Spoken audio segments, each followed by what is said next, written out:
ये विषय इतना गंभीर है और मुझे लगता है कि सबसे अच्छा है कि इस कार्यक्रम में सौरभ जी ने गुजरात विश्वविद्यालय के साथ ये जो एक सहयोग हुआ है और आप लोग सामने बैठे हुए हैं, क्योंकि कई बार आपको ये लगेगा कि रिलीजियस प्लेसेस के एडमिनिस्ट्रेशन से क्या फ़र्क पड़ जाता है, ये आप में से ज़्यादातर लोग सोच सकते हैं।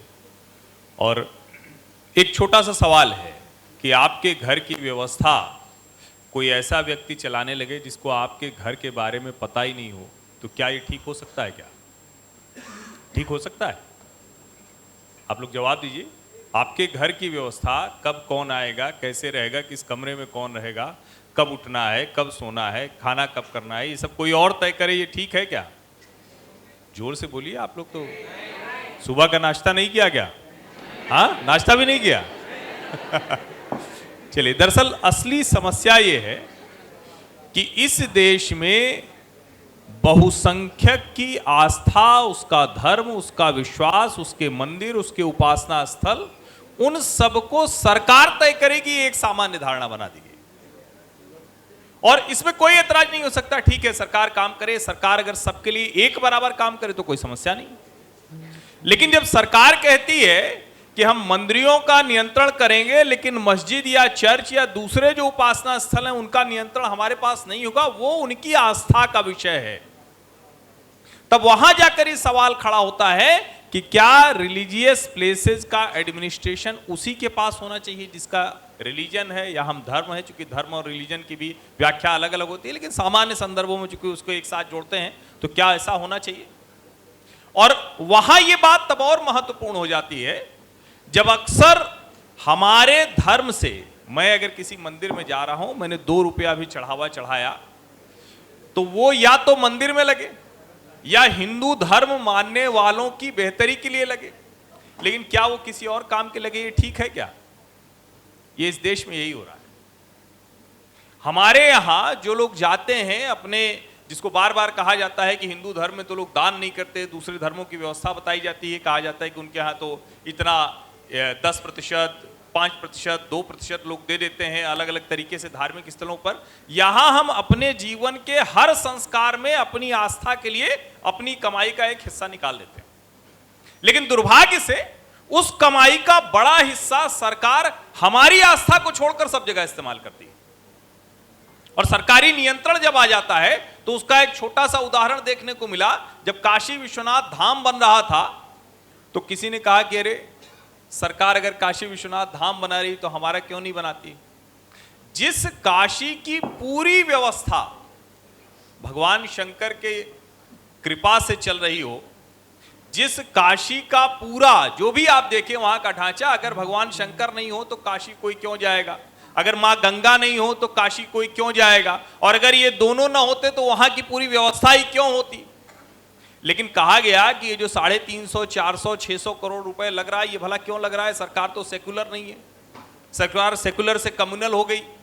और यहां जाकर ये सवाल खड़ा होता है कि जिन मंदिरों में हजारों लाखों करोड़ रुपए आ रहे हैं, उन मंदिरों से निकले हुए जो भी संसाधन है उसका उपयोग सरकार कैसे कर रही है?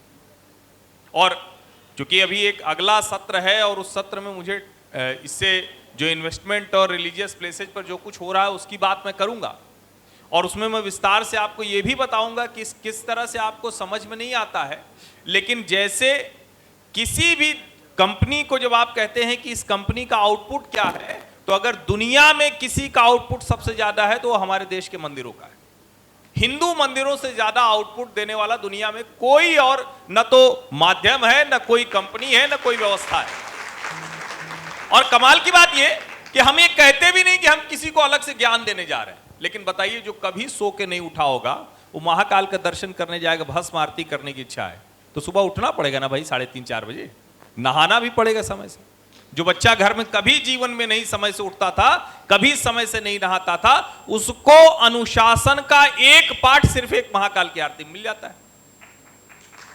अब ये व्यवस्था आपको शिक्षक सिखाए, विश्वविद्यालय के पाठ्यक्रम में डाले, तो आप उसको पता नहीं स्वीकार करेंगे कि नहीं करेंगे।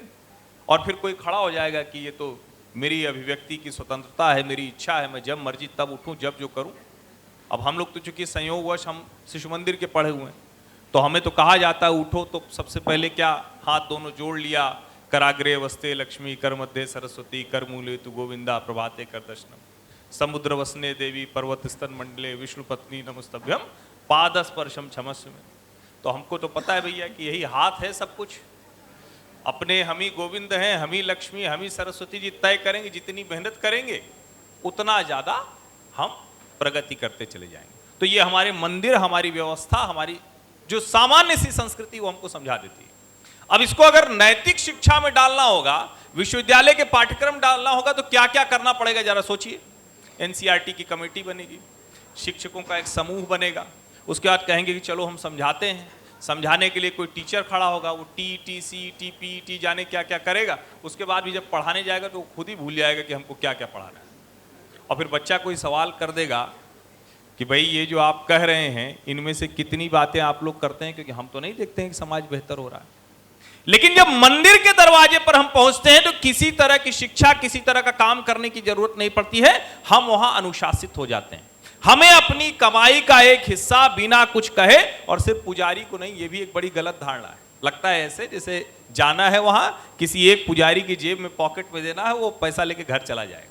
अभी मैं देखता हूं कई सोशल मीडिया पर खूब चलता है ये सब।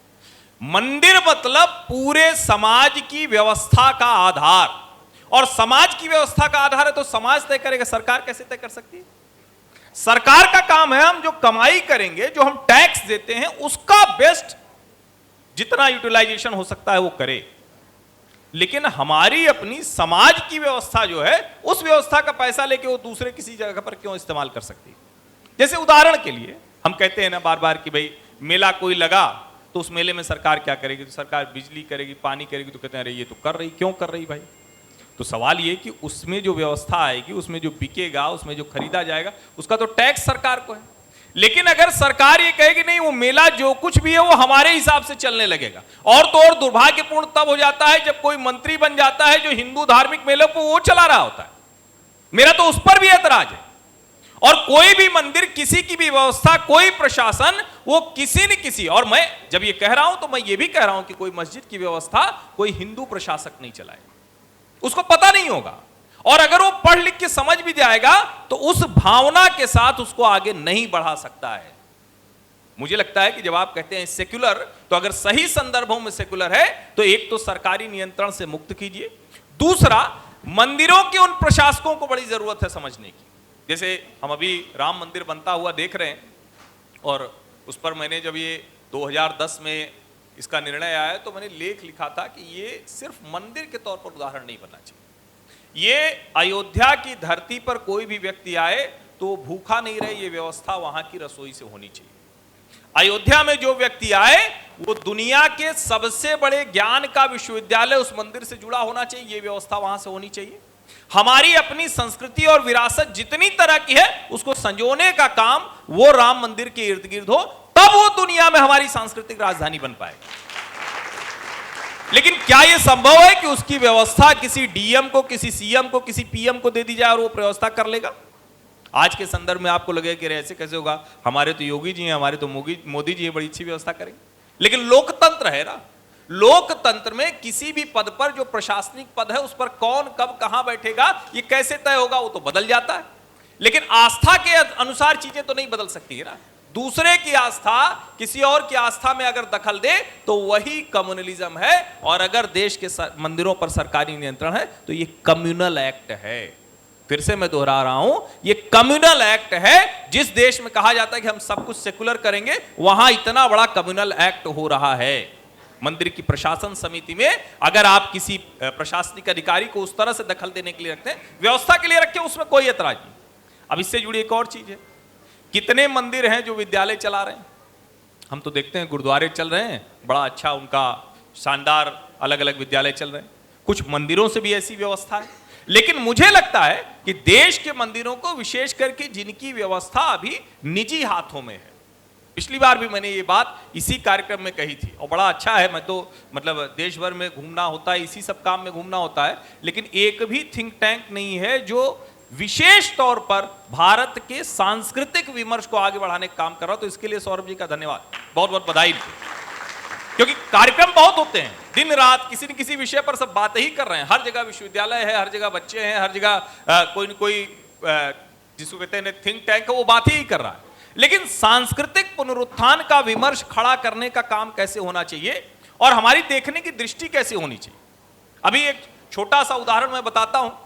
अभी जब लोग कहते हैं कि भारत में कितनी बड़ी बड़ी कंपनियां हैं, आप में से कितने लोग जानते हैं कि अगर भारत के हम सिर्फ और सिर्फ मंदिरों की इकोनॉमी की बात करें तो देश की किसी भी कंपनी से ज्यादा वो योगदान भारत के मंदिरों की अर्थव्यवस्था का है।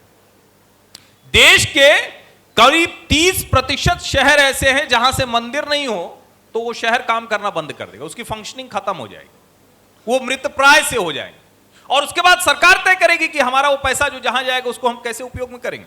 मुझे लगता है कि इसको बहुत ठीक से समझना चाहिए। और 3 पॉइंट, पहली बात ये, जिसकी आस्था है वो तय करेगा कि वो कैसे काम होगा। दूसरा, जिनके पास है, जो अभी नियंत्रण में मंदिरों का आस्था जिनकी है यानी हिंदुओं के पास है, तो वो आदर्श प्रस्तुत करें।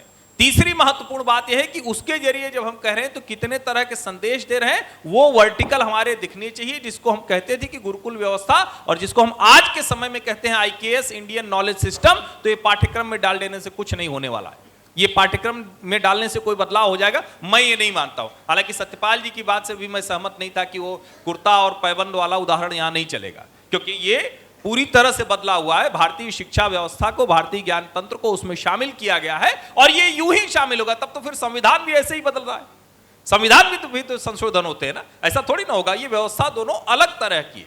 और मुझे लगता है आज के समय में जब देश का मानस चैतन्य है, आप सब लोगों को भी समझ में आता होगा, वरना ये बातें करते हुए तो अभी यहीं से एक छोटा सा कोई वीडियो बनता और निकाल के बाहर कहता है कि अरे तो कम्युनल एक चर्चा हो रही थी, वहां संजय पासवान जी बैठे थे, राकेश जी बैठे थे, गिरीश जी बैठे थे, वो लोग कम्युनल चर्चा कर रहे थे।